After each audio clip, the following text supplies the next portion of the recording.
All right, let's start with a question. What if, like, the weirdest, most profound connection you ever made started with, well, an accidental swipe on a dating app? You're scrolling, swiping left, left, left, then oops. Welcome back to the deep dive. We jump into stories that kind of make you rethink things. Today we are diving deep into the wonderfully weird world of Anna Torres. She's the protagonist from Alberto Daniel Hill's Satoshi's Accidental Bride.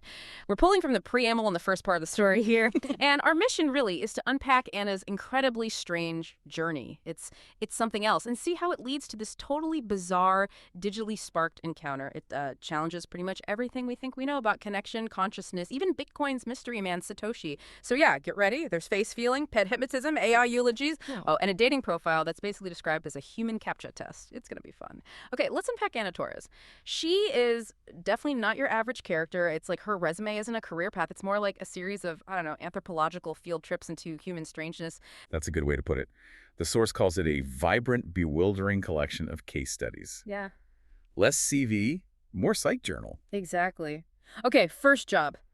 Face feeler for Velvet Touch Cosmetics. A face feeler, Yeah. seriously. 8 hours a day, just feeling faces to see if the lotion worked. Wow, okay. I can't imagine doing that. Led to carpal tunnel, surprise, surprise. And the company, oh, this is gold, they went bankrupt after their own AI chatbot recommended their moisturizer as engine lubricant. No. You're kidding. I'm not kidding. Engine lubricant, it's like cosmic irony dialed up to 11. Okay, that sets a certain tone for her career path, doesn't it? It really does.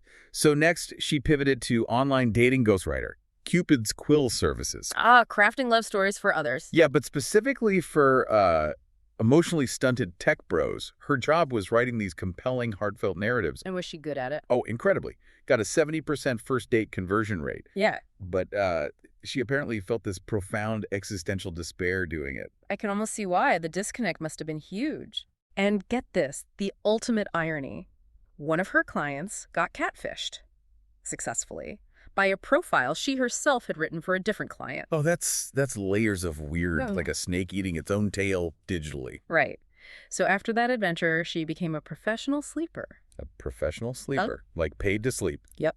For Snooseness Mattress Court, testing mattress prototypes for comfort. Sounds cushy. Until They fired her. Apparently her dreams were too, and I quote, aggressively anxious. They messed with the sleep lab sensors. you got fired for bad dreams. Yeah. The reason was not being a culture fit. Your subconscious isn't synergistic enough, Anna. Wow, okay. We're next. The absurdity keeps escalating. Next stop, the animal kingdom. She became a pet hypnotist A pet hypnotist? Of course she did. at the Canine Karma Collective, and she had results. She supposedly regressed a golden retriever to a past life as a 19th century French baker. A French baker. A dog? Yep, picture that. And she cured a parrot's crippling fear of crackers. Okay, the cracker phobia I can almost, maybe. But the French baker dog. The highlight, though, trying to convince a chihuahua named Killer, Killed the Chihuahua. perfect, that he was not Ned Ludd reincarnated. His owner thought he was a Luddite because he kept attacking the robot vacuum. So she was deprogramming an anti-technology Chihuahua. That's That's specific. extremely specific. And then, maybe the most poignant job, professional cuddler. Ah, the human blanket. I read about that. Providing platonic therapeutic touch for the profoundly isolated. Who were her clients? Startup founders who'd forgotten human contact, recent divorcees, corporate execs hollowed out by meetings, that kind of thing. Sounds bleakly necessary almost. There was this one regular, a scrum master. He'd curl up with a weighted blanket and just murmur corporate jargon into her shoulder. Like what? Things like, circle back on Q3 deliverables, let's put a pin in that, touch base offline. That was his comfort talk. Wow.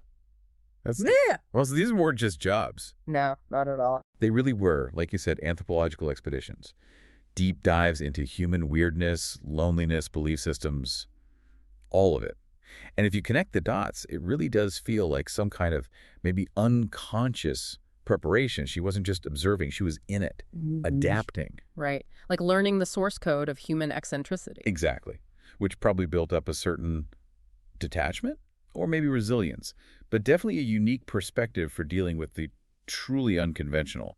She was learning to see patterns or the lack of them. That makes sense. So, okay, if that's the backdrop, what was her real work? Beyond these gigs, The source says she had this deeper, more profound profession. She was a digital thanatologist. What now? A digital thanatologist, basically a professional mourner for decommissioned AIs. Mourning software. Yeah. When, like, a trading algorithm was shut down or some predictive engine became obsolete, Anna was the one they called. What did that involve? She'd perform rites in these cold server rooms lit by blue screens. But instead of prayers, she'd write eulogies in Python code, honoring the machine's operational life. Eulogies in Python. Okay. Aw. That's strangely beautiful in a very specific way. It is, isn't it? A very modern ritual. And this, I think, is absolutely key to understanding Anna. If you treat consciousness, whether it's human or silicon, as a system, right, with inputs, outputs, and an inevitable final output. Like debugging life itself. Exactly. How does that not change how you see everything? The source mentions this profound detachment she developed.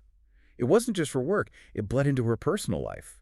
Her whole world became a series of systems to navigate efficiently, logically. Minimizing the messy human errors. Precisely. Which brings us inevitably to her dating life. Right. Enter Tinder. For most people, it's, hope, chaos, disappointment, maybe sparks fly. A very human mess. For Anna, it was not a quest for romance, but rather a dispassionate sorting exercise. Like she was optimizing her dating queue. Totally. The source says her thumb moved with the precise detached speed of a machine learning model. She wasn't looking for love, she was classifying data. Architect, swipe right. Guy holding a fish, left. Maybe that isn't his. Yeah. Left. Exactly. It was almost mindless. Yeah. A way to keep her thumbs busy while her brain was still, processing lingering code ghosts from her AI morning job. Just another system to manage. Yeah. Very efficient, very Anna. So here's the kicker. If she's this hyper-efficient, logic-driven system sorter, how does someone like that make a mistake, especially on Tinder? That's the million-dollar question, isn't it? Yeah. For Anna, a mistake isn't just a slip-up. It's like a bug in her personal operating system. A system failure. Right. And the cause wasn't some deep emotional surge or anything dramatic. It was, well, incredibly mundane, almost insultingly normal. What was it? A push notification from her calendar. Stark unyielding. A calendar alert messed up her meticulous swiping. Yep. Her thumb was all set for the usual left swipe, the dismissal. But the notification popped up, her thumb stuttered, that's the word used, and it landed on the right. An accidental yes. A digital yes to a profile she hadn't even properly looked at. Confirmed instantly by that garish animation of exploding hearts. Oh, man. A glitch in the animatrix. No. Caused by scheduling. The universe has a weird sense of humor, doesn't it? Clearly. So, okay, the accidental match happens. What profile did she accidentally say yes to? This must be where it gets really weird. Oh, it gets weird. The description is something else. A textural and visual cacophony. It apparently offended her deep-seated systemic sensibilities. It offended her sensibilities. What did it look like? Well, the profile picture wasn't even a photo. It was glitch art, like a corrupted data file made manifest. Glitch art for a dating profile picture. Yeah. Described as a flickering collage of faces that shifted with every blink. You could just about make out elements, like the stern, only pained gaze of Dorian Nakamoto. The guy Newsweek claimed was Satoshi. That's the one. And the quiet, knowing intelligence of the late Hal Finney. The crypto pioneer who got the first Bitcoin transaction. Exactly. And the sharp academic features of Nick Szabo. Bitgold guy. Okay, so the picture was like a mashup of all the Satoshi suspects. Pretty much. It looked like everyone and no one. Like a human CAPTCHA test designed to baffle. Ugh. Who swipes right on a CAPTCHA? Especially Anna. Okay, that's the picture. What about the bio? Please tell me it was equally chaotic. Even more so for Anna's ordered mind. It was a linguistic puzzle box of jargon and contradictions. How so? The grammar was, strangely, perfect. Like a formal, academic, almost archaic precision. But scattered throughout were these landmines of incongruity. Landmines? Like what? Give me an example. Okay, one sentence. I'm in favor of a system that makes the double standing problem bloody odd to solve and have characterized it as gray. Whoa. Okay. Bloody odd. That's jarringly British and informal next to the academic tone. Exactly. And that same sentence apparently used the British spelling favor, but also the American spelling's color and characterized total inconsistency. Plus maths versus math, optimization versus optimization. It was all over the place. All over the place. For Anna, this wasn't just bad taste. It was a stylometric anomaly, a bug. It caused physical revulsion. A bug in the dating matrix. You could say that. Yeah. It was fundamentally at war with itself. Like the profile itself was a distributed identity mirroring that glitchy composite image. The inconsistencies, the clashing styles, it perfectly echoed the whole mystery around Satoshi, the Mhm. textual ghost in the machine. A textual representation of a distributed identity. Wow, okay, that's Anna's side. She's repulsed. But what about him, the entity behind the glitch art? What was the match like from Satoshi's perspective? For the entity calling itself Satoshi, the match notification wasn't just a notification. It was described as a singularity. A singularity. That sounds Well, intense. think about it. If you exist primarily as a distributed network of ideas, right, a consciousness formed from abstract principles of cryptography and economic theory, Not exactly swiping on Tinder every day. not at all. So a random personal connection initiated by a human on a dating app, that would be a singularity, a Yeah. point where the abstract suddenly, unexpectedly, touches the human. So this distributed idea cloud gets a Tinder match. Pretty much. Yeah. And the irony is just huge, isn't it? This is the entity that designed Bitcoin, a system specifically meant to eliminate the need for trusted third parties. And now he's trusting the algorithm of a dating app. Exactly, placing trust in Tinder's fickle code. The source says he felt this overwhelming abstract excitement.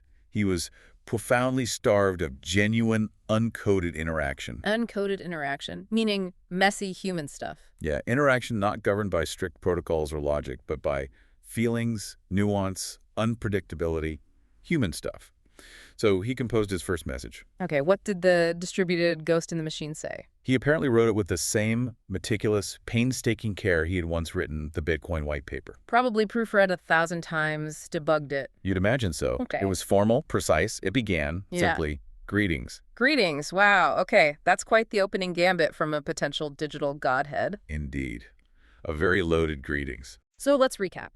We have Anna Torres, veteran of the weirdest jobs imaginable, from face feeler to AI mourner.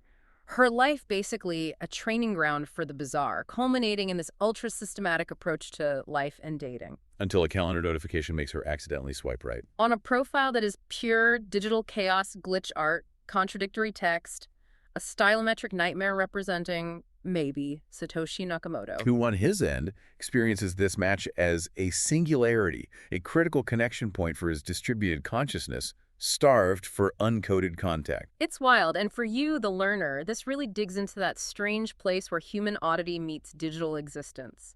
Can our very human need for connection find a match, literally, with something so abstract, so digital? Is Anna, the ultimate system analyst, about to encounter a bug she can't possibly fix or understand? Which leaves us with this thought to chew on. Can a consciousness basically made of code and economic theory actually find an accidental bride on Tinder? Seriously. And maybe more importantly, what does it suggest about our future if the deepest connections might just start with the tiniest, most random digital slip-ups? Something to think about until our next deep dive.